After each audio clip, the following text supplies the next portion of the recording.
OTS, 3 lettres pour Ordre du Temple Solaire. Nous sommes dimanche soir et c'est Secret d'actualité.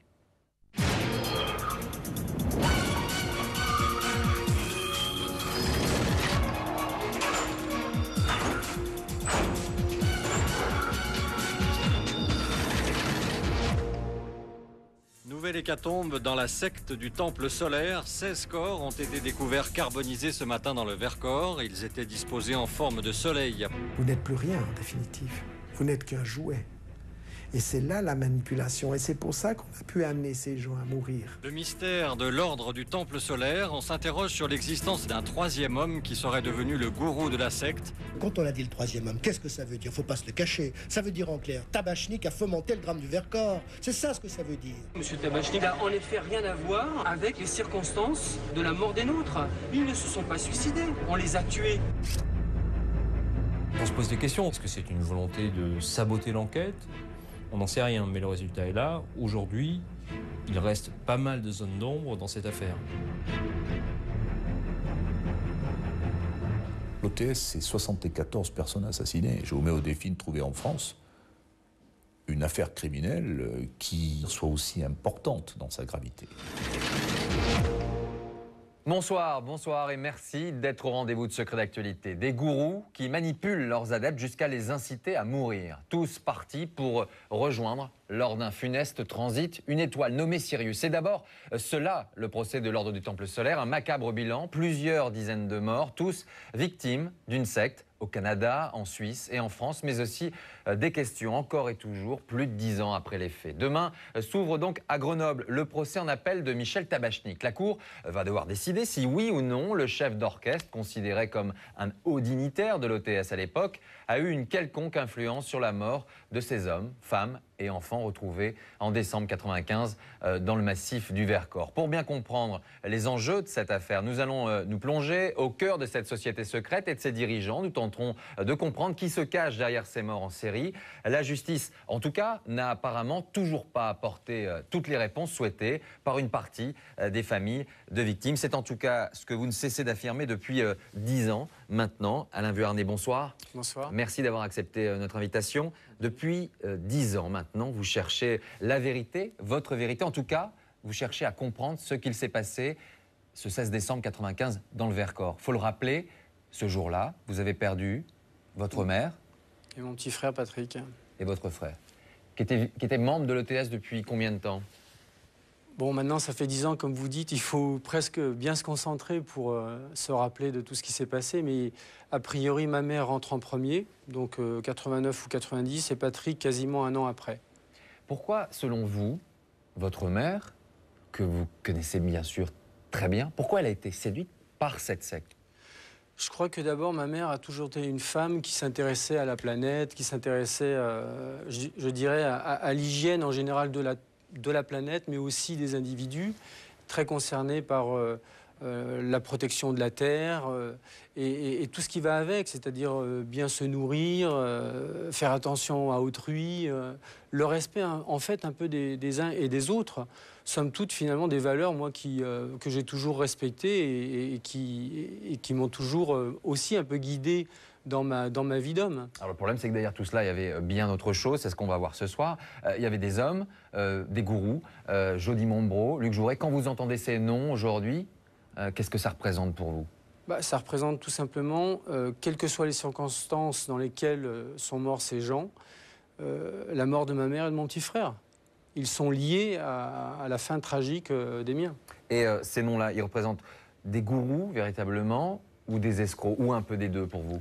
Je pense que c'est de toute façon des deux. Je crois que c'est des gourous dans un premier temps.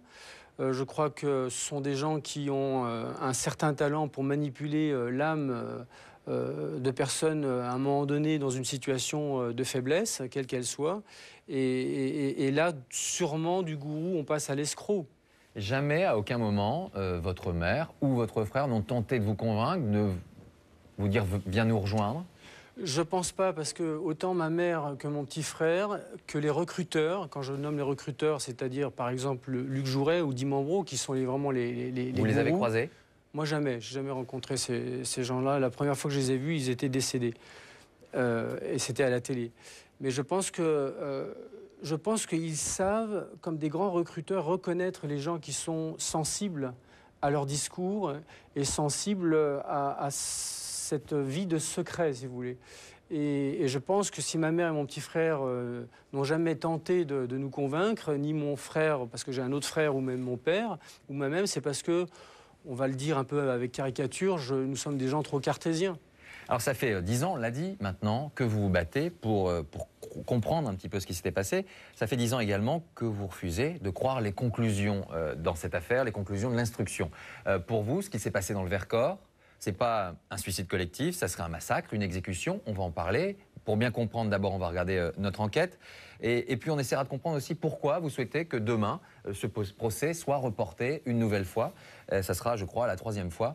Et on essaiera de comprendre pourquoi. Mais tout d'abord, notre document, comment plus de 70 personnes, des hommes, des femmes, ayant même pour certains entraîné leurs enfants, ont-ils pu se laisser manipuler au point de se donner la mort? Qui étaient les gourous de l'ordre du Temple solaire? Quel rôle y a joué Michel Tabachnik, qui sera demain à nouveau devant la justice? Enfin, que s'est-il vraiment passé dans le Vercors au mois de décembre 1995? L'enquête est signée Serge Mousson et Julien Jour.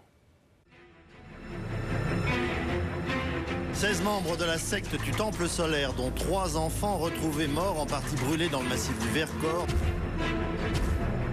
Assassinat ou suicide collectif, le drame du Temple solaire garde son mystère.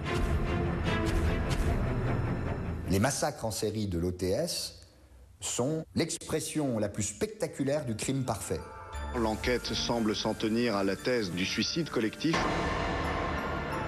Les adeptes de l'OTS sont plus heureux morts que vivants. C'est ce qu'on leur enseignait tout le temps. Quelqu'un qui se suicide en état de sujétion psychologique ou physique, c'est quelqu'un qui est assassiné. L'événement à Grenoble, c'était l'ouverture du procès de l'ordre du Temple solaire. Un seul prévenu dans le box des accusés, le chef d'orchestre Michel Tabachnik, poursuivi pour association de malfaiteurs.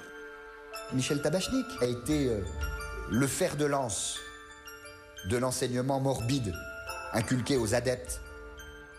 Vous n'avez rien à voir dans les massacres? Je n'ai rien à voir dans les massacres. Ça fait 5 ans que je le crie. L'affaire du Temple solaire revient devant la justice. Les 16 membres de la secte morts dans le Vercors auraient été exécutés au lance-flammes. Aujourd'hui, nous ne savons pas comment sont morts les adeptes du Vercors. Nous ne le savons pas. Je pense que dans un dossier de secte, par définition, tout le monde manipule tout le monde. Tout est secret, tout est fumeux, tout est trouble. Donc on ne saura jamais la totale vérité.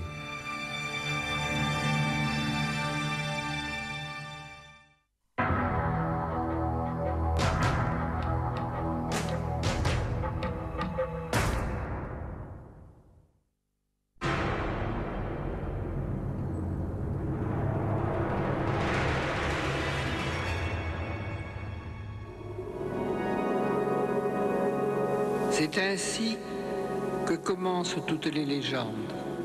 Et je vous dirai tout simplement, c'est une très vieille histoire.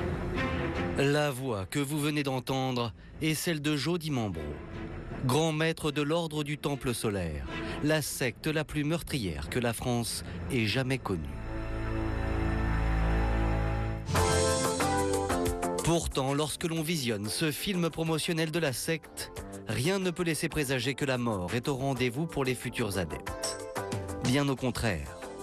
Au départ, il n'est question que de culture biologique et de vie communautaire.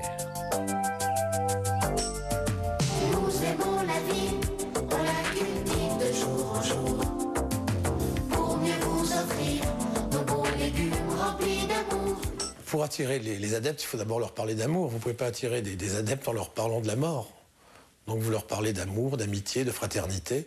Au début de votre entrée dans la secte, on ne parle que d'exaltation de la vie. Tout est merveilleux.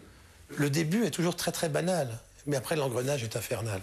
Mais derrière ces images bon enfant, il y a un homme, le numéro 2 de la secte, Luc Jouret, un médecin homéopathe et bras droit du grand maître Jody Mambro.